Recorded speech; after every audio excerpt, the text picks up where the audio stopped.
The Swordbearer assassination arc is gonna go down in history as the events that set Kagurabachi's true level of peak storytelling in motion, because this is absolutely the point in the story where things will never go back to the way they were before. The power imbalance between the Kamunabi and the Hoshaku have shifted for the worse, with the already struggling 3-year deadlock that was already leaning into the Hoshaku's favor thanks to the Datenseki crystals now fully outright breaking and putting the Hoshaku in a place of strength above the country's government. However, it's pretty clear that despite achieving a decent amount this arc and coming out of the short battle 1 enchanted blade count higher, Yora, the leader of the Hoshaku, confirms they really won't be able to be moving as freely as they have been before. So last chapter, it was revealed that Somura's moral sense of justice has made him consider all enchanted blade wielders evil, and he has made direct contact with the Hoshaku in order to kill every single one of those wielders left in existence.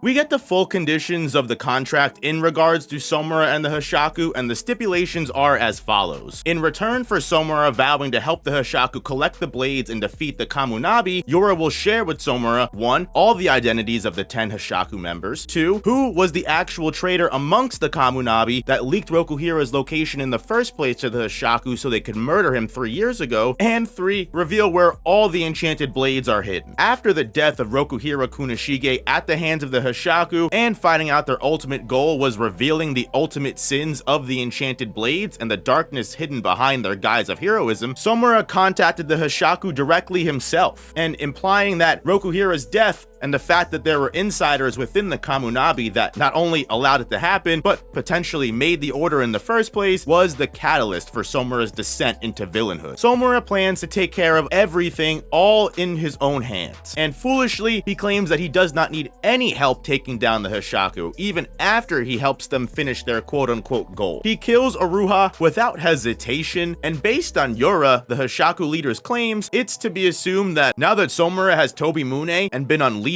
to the world, they really not only can't move as freely as they used to, but Somura is heavily implied to be a one-man army that was capable of using Tobimune to control the entire battlefield during the Seitei War. And we see what the effects of that actually look like, as we do see a massive owl face in the sky floating above the Hoshaku headquarters. Yura claiming that even though he didn't tell Somura where they were hidden and where their location was, Tobimune's powers easily allowed Somura to find and teleport directly to them, meaning at this point there may very well be no place safe in the country from Somura's range now. With Akuri's final bit of strength, thankfully he was able to forcibly teleport Chihiro away from his just beginning round 2 with Hirohiko and the newly gained Kumayori, just in time for Chihiro to watch Somura deal the final blow to Aruha, his newfound friend. And honestly, I think this is the most broken we've ever seen Chihiro before. Back in the Rakuzachi arc, when meeting John Hoshaku,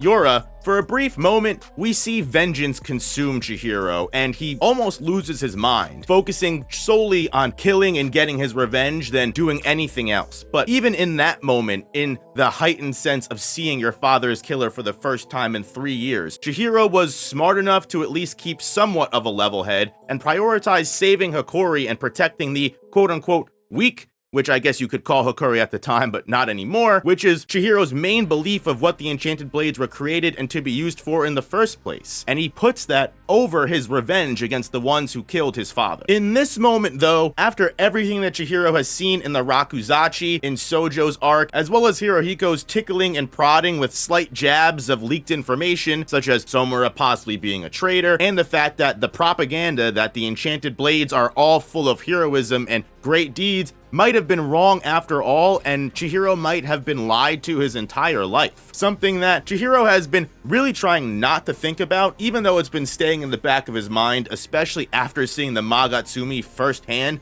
and the kind of chaos that it could cause. If these enchanted blades were really developed to help protect the weak, what in the world does the Shinichi need to be that destructive for? Which Chihiro has clearly reached his mental breaking point with all of these events happening and just building more and more on top of him with really no time to rest or even process all of this information. He's really just starting to not think straight at all, which you're easily able to see through Hokazona's art, which is beautiful. Reality is essentially crumbling for Chihiro. The world that he thought he knew has been pulled out from underneath him like a rug. And mentioned before, people like Sojo's corrupted views on the blades, the Shinichi's incomprehensible power showing cracks, all in the veil that has been placed over Chihiro's head. But now, sitting here watching Iruha, the person that he kind of built a decent relationship with and knew was a good person overall, get killed by his once held role model and idol, Somura Seiichi, someone that Chihiro legitimately looked up to as a hero. All of that was just way too much for Chihiro to take in at the moment. Just way too much. And in this quick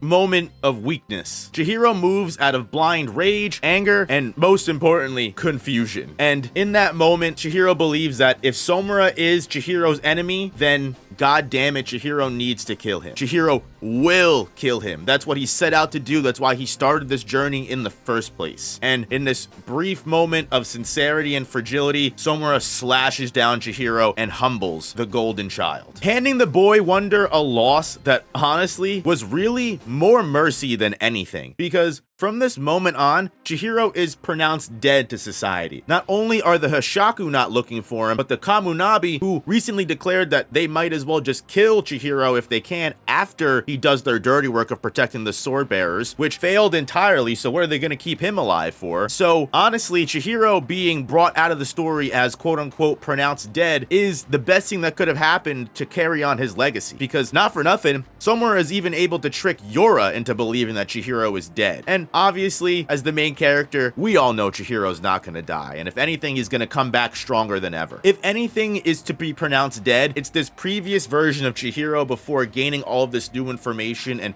seeing what the world actually is. In my opinion, I think Chihiro's gonna rise from these ashes as a brand new warrior, with maybe another scar and some new trauma and hate to shape Chihiro and make him stronger. Somura even almost stole Enten during the encounter, but thankfully, Shiba, the man who is always by Chihiro's side, is going to do his best to protect Chihiro, teleporting just in time to save not just Chihiro, but Enten as well from Somura's grubby paws. And apparently, Shiba was absent this whole time because he was busy helping clear out the other enchanted blade wielders and their temples from attack. And thankfully, at least he was able to succeed in saving the other two blade wielders, because if we lost everybody, we definitely would have been in hell or high water, showing that Shiba is always most productive off-screen. Meanwhile, Hirohiko is licking his wounds as the male Hoshaku member stitches his arms back together. Kumayori has been sealed away for one, that Somura can't steal it back from them and start the fight early with the Hoshaku, but two, Hirohiko needs to learn from everything that happened, learn from his mistakes, and grow. Because not for nothing, even though Somura is working with the Hoshaku directly now, after he kills all the enchanted wielders, they're up next for sure. Yura knows this. He understands this. And honestly, he seems more ready for the confrontation than anybody else on the team. Even Hirohiko is directly claiming he's gonna get his revenge on Somura because he thinks he killed Chihiro, which is cute that Hirohiko thinks he needs to protect his quote-unquote friend like that, which is setting up a really cool rivalry between not just Hirohiko and Chihiro, but Hirohiko wanting to kill Somura, even though, you know, once Hirohiko finds out Chihiro's alive, he'll just be elated with joy. Somura and Yura, either way, proceed to the next phase of their plan, which is hunting down all of the remaining wielders and killing them all, which Yura claims is going to take about a week after all the teleporting and nonsense that Shiba pulled, since he's just great at not leaving behind any tracks, which makes Somura depart, hoping that Yura is correct about that week deadline, because Somura really truly does believe that he wants all of this to be over and that he's doing this for the greater good. By removing the enchanted blades, the Hoshaku, and everything left in regards to that dark sin that they all brought about during the Seitei War, Somura believes he's cleansing the world, and he is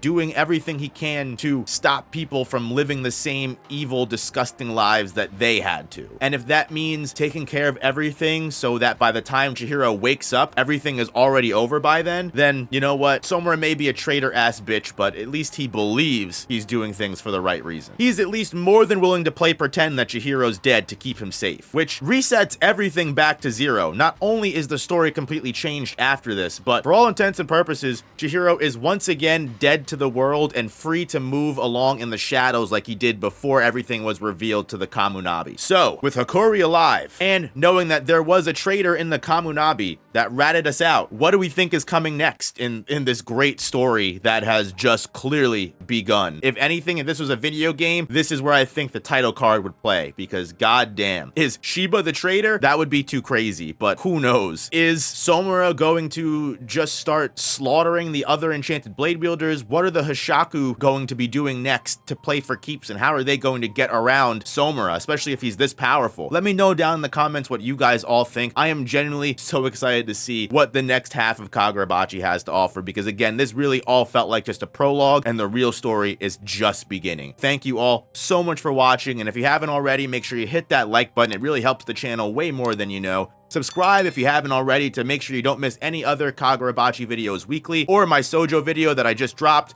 and subscribe to the main channel if you want to see some other types of main essay video type content. And I'll see you guys in the next one. Peace.